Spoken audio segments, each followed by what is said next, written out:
Hello bachcho, let's read out the question first. A Celsius thermometer and a Fahrenheit thermometer are put in a hot bath. यानी कि एक Celsius thermometer है, एक Fahrenheit thermometer है, उसको एक hot bath में रखा गया है. The reading on Fahrenheit thermometer is just 3 times the reading on Celsius thermometer. What is the temperature of the bath? सो हमें टेम्परेचर ऑफ बाथ को कैलकुलेट करना है.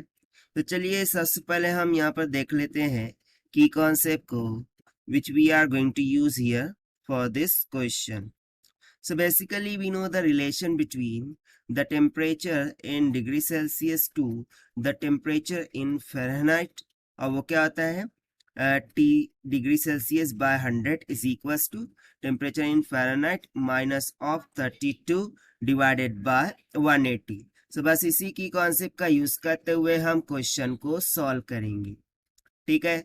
सो रिलेशन क्या गिवन है वो हम देखते हैं. देखिए जो रीडिंग फ़ारेनहाइट थर्मोमीटर में आ रही है वो 3 टाइम्स है किसकी रीडिंग इन सेल्सियस थर्मोमीटर, यानी कि the temperature of let's say hot water okay in Fahrenheit वो कितना है 3 टाइम्स है टेम्परेचर इन डिग्री सेल्सियस के. बस इसे हम यहाँ पर फॉर्मूले में सब्स्टिट्यूट कर देंगे. सो फॉर्मूला क्या है temperature in degree Celsius by 100 is equals to temperature in Fahrenheit minus of 32 by 180. यहाँ पर हम रख देंगे. सो ये हो जाएगा temperature in degree Celsius by 100 this is equals to 3 times the temperature in degree Celsius minus of 32 by 180. So देखिए क्या क्या कैंसिल हो जाएगा 1 0 कैंसिल. ठीक है. इसको हम क्रॉस मल्टीप्लिकेशन कर देते हैं. सो हमें मिल जाएगा देखिए 1.8 times of degree Celsius temperature this is equals to 3 times of temperature in degree Celsius minus of 32.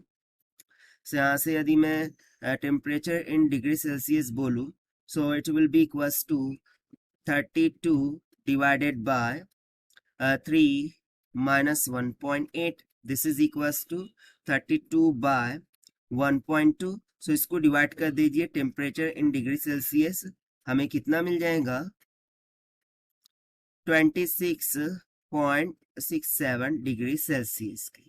अब देखिए यही हो गया हमारा रिक्वायर्ड आंसर जो कि हमसे पूछा गया था to find out. And this we have found by using the simple concept relation of temperature in degree Celsius to temperature in degree Fahrenheit. So this is the required solution. I hope you understood it well. Best of luck. Thank you.